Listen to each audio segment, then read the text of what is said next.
everyone, this is Dave from Geekanoids and this is my review of the Amazon Kindle 2010 Wi-Fi model.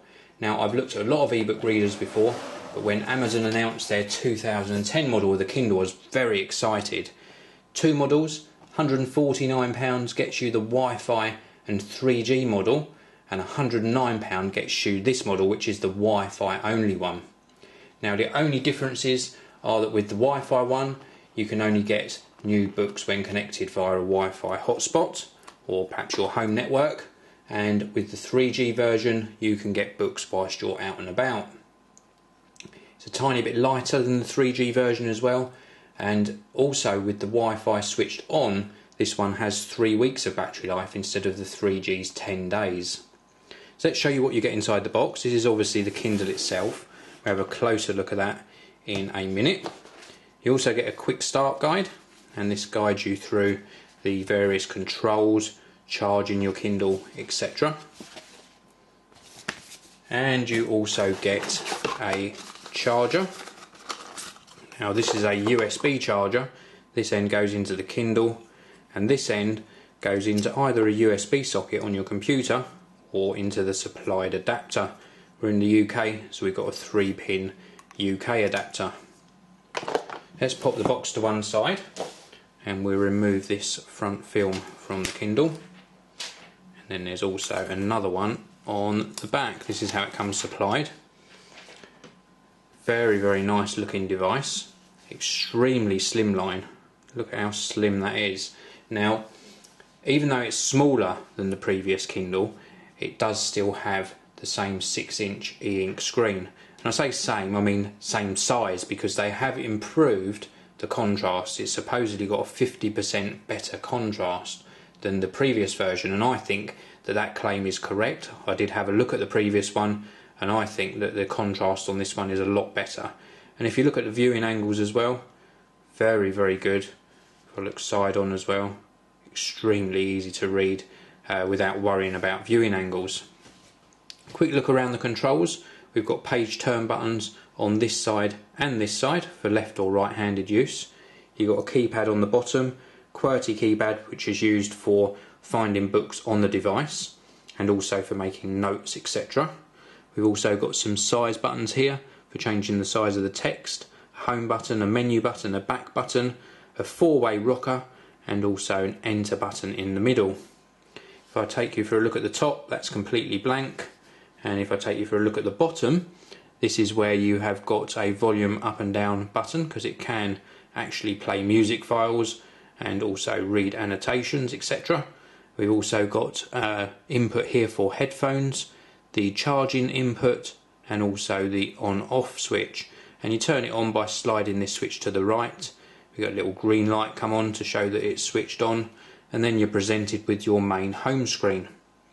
Now you navigate the home screen with the 4-way rocker. We can go up and down, and if I go back to the home screen I can perhaps choose one of these books. Let's choose The Host. So we go into the book and then we can navigate through the book, either going back a page or forwards a page. We can also change the size of the writing by hitting that button there for different font sizes, and then we can select a different font size until we're happy with the size. We can also change the typeface from regular to condensed or to a sans serif font, and we can change the line spacing from large to medium or to small, and we can have either default on the words per line, fewer or fewest, and this just alters the way that the text is spaced. Going down we can also rotate the screen into different orientations as well. So let's go back and get rid of that menu, and I just want to show you that viewing angle again. A very nice paper white screen, big improvement on the previous version. Now I want to just point out to you that I find this a lot more comfortable to read than an iPad. When I'm reading books on the iPad I find that I do struggle a little bit with the weight of the device and also the way the screen sort of glows. The downside of this Kindle, I suppose, is if you're reading at bedtime, you do have to have a sort of bedside light on to be able to read it. But I think that's a lot kinder on your eyes than having the iPad screen sort of glaring out at you. Now, buy something on the Kindle or from the Amazon website and it's electronically delivered to the device in less than a minute. If I go back out to the home screen, all of these books here, these are all samples that I sent from my Amazon account to the Kindle, and they were almost instant. They just came over, they were pushed to the Kindle straight away, and if I like the sample I can purchase the full book. Now I just want to go into another book and just show you perhaps this one. When I'm actually in a book, if I push my menu button, I can either turn my wireless off on that top option, shop in the Kindle store, buy this book now, go to a particular page, get a book description, or search this sample. If I go back out to the home and I'm going to go to a full book, the host, and here my menu options are slightly different. I can either shop in the Kindle store again, go to a certain page, sync to the furthest page read, book description, search this book, add a bookmark, add a note or highlight and view my notes and marks. If I add a bookmark, for example, it puts a little page turn symbol in the top right hand corner, so that's now a bookmark in this particular book. If I'm on my home page and I push the menu button, the selections I've got are slightly different again. I can actually shop in the Kindle store, view archived items, search, create a new collection, sync and check for items, or go into settings or some experimental things that are available.